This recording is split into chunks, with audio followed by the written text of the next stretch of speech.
Japon a déjà une vie quasi normale. Vous savez, ici, on n'a jamais eu de confinement strict ou de couvre-feu. Et donc, la mesure essentielle de cet état d'urgence, c'était la fermeture des restaurants à 19 heures et l'interdiction pour ces établissements de vendre de l'alcool. Alors, à partir de la semaine prochaine, on va pouvoir reboire dans les restaurants sous certaines conditions, mais ils ne pourront pas ouvrir complètement parce que le gouvernement a peur d'une reflambée de l'épidémie. En ce moment, on est à peu près à 1000 cas positifs par jour dans tout le pays. Il faut se dire qu'à la mi-mai, on était à 7000 cas positifs. Et donc, le gouvernement ne relâchera complètement la pression que quand sa campagne de vaccination aura vraiment pris toute son ampleur. Alors Yann, si je ne me trompe pas, la question de la présence ou non d'un public n'a non plus pas été tranchée.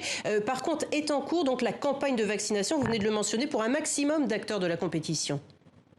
Exactement. L'idée, c'est d'absolument éviter un cluster olympique. Donc, depuis ce matin, ici à Tokyo, vers la mairie, les autorités ont commencé à vacciner tous les gens qui vont participer aux Jeux et qui vont potentiellement croiser les athlètes. Donc, c'est les employés du comité olympique, ce sont une partie des volontaires qui vont encadrer les Jeux, ce sont aussi les équipes médicales, vous savez, qu'on retrouve partout dans les stades, et puis aussi les journalistes qui sont accrédités, comme moi. Mon tour, ça sera la semaine prochaine. Et l'idée, c'est que 80% des gens qui vont participer aux Jeux soient vaccinés avant ce coup d'envoi du 23 juillet prochain.